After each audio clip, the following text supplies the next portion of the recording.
बाप अपन बेटी के बियाह करेला, कन्यादान करेला, तो भले वो कितना पैसा वाला होकर चाहे कितना अमीर होकर, जब रहेलन कि जानेलन कि हम बेटिया पक्ष के बानी तो हमेशा झुक के रहेलन। तो देखिए एगो गरीब बाप जब दहेज के चलते ओकर बेटी के सतावल जाता तो कैसे अपन समधी वाले लोग से कहता, वो बाप कहता कि बेटी दिहनी काढ़ के कर जावा हो। एगो बाप खातिर ओकर बेटी से बड़ा कोई धन ना होखेला, तो वो अपन समधी से कहता रे कि बेटी दिहनी काढ़ के कर जावा हो, दहेजवा अब कले समधी जी, बेटी दिहनी काढ़ के कर जावा हो, दहेजवा अब कले समधी जी। देखी एगो बाप अपन बेटी के बहुत कष्ट से पढ़ावे लिखावेला, तो वे कहता पेट कट पढ़वनी कॉलेज हो, पेट कट पढ़वनी कॉलेज हो, कले बेटी दिहनी काढ़ के कर जवा हो, कले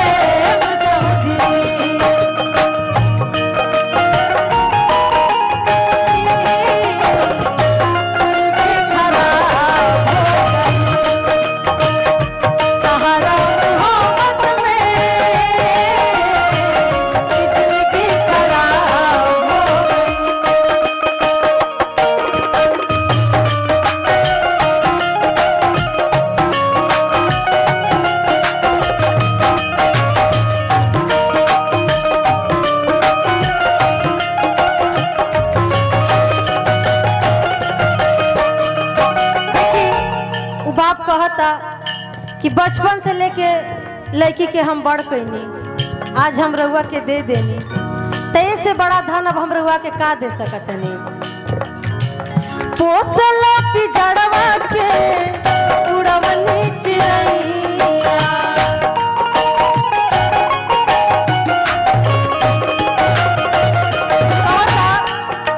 एकरा से बड़ा कीमती दौलत हमरा भी नहीं के। आप कुछ मांगे जानी करतानी पैया,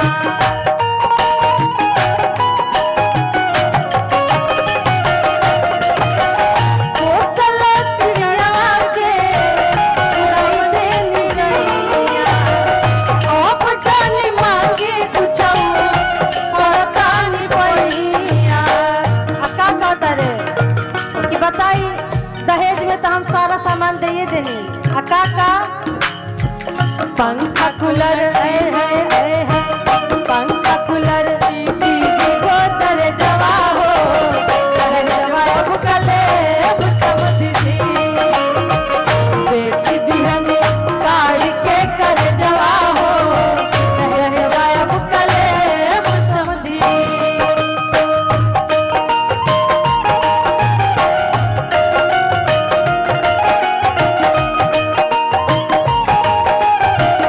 आग में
गरीब के सताई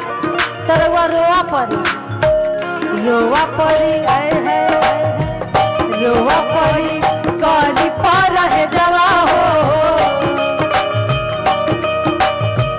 रोआ पड़ी कली पर है जवा हो है जवा अब कले गाड़ी के कर जवा हो है जवा अब कले समझी बेटी दिहन गाड़ी के कर जवा हो है जवा अब कले समझी बेटी दिहन